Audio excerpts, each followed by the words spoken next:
गोस्वामी तुलसीदास जी महाराज, एक बार उनकी प्रयाग में कथा चल रही थी तो एक ब्राह्मण आया और ब्राह्मण आकर के बोला, आप इतने सुंदर हैं, गुणवान हैं, बुद्धिमान हैं, मेरी बेटी से ब्याह कर लीजिए। गोस्वामी तुलसीदास जी बोले, हम नहीं करेंगे। दूसरी कथा हुई तो ब्राह्मण उसमें भी पहुंच गए। अब तो वो ऐसा हो गया कि हर कथा में गोस्वामी जी के पास आ जाए, बोले मेरी बेटी से ब्याह कर लीजिए। गोस्वामी जी ने कहा, अगर महादेव प्रकट होकर के कह देंगे तो करूंगा, क्योंकि भैया हमारा जीवन राम जी का हो गया है। हम ऐसे किसी से भी ब्याह नहीं कर सकते, हम उसी से ब्याह करेंगे जो हमारी तरह वह भी राम जी से प्रेम करे और उसके कारण हमारी भक्ति और बढ़े। तो एक दिन महादेव ने प्रकट होकर के कह दिया कि वो जो ब्राह्मण तुम्हारी कथा में आते हैं ना, उनकी कन्या से ब्याह कर लो। तो गोस्वामी जी के चित्त में आया, महादेव मोहर लगा रहे हैं तो निश्चित है कि वो कन्या मेरे चित्त में राम भक्ति प्रकट करेगी, तो मैं ब्याह कर लेता हूँ। गोस्वामी जी का ब्याह हुआ, इतनी सुंदर। अब तो गोस्वामी जी उसके संग ही रहते हैं। अब लोग बाग इसमें कई अपने अपने भाव जोड़ते हैं कि वो इतनी सुंदर थी, गोस्वामी जी उससे प्रेम क्यों करते थे? प्रेम महादेव आज्ञा करके गए हैं, उससे ब्याह करो। तो गोस्वामी जी तो इसीलिए प्रेम करते थे कि भाई इसके कारण मुझे राम जी मिलेंगे।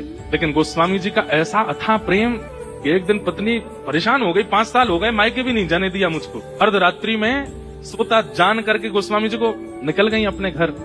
गोस्वामी जी के जब नेत्र खुले तो भागे, ढूंढने कहां गए, नदी पार करने लगे, शव के ऊपर चढ़ के सर्प को रस्सी बना करके पहाड़ लांग गए।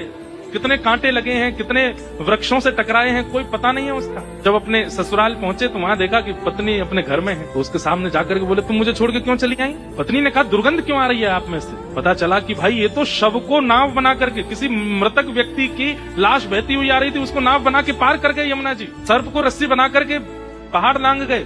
आजकल की कन्या होती तो कहती, आप मुझसे कितना प्रेम करते, मेरे लिए किया इतना सब कुछ।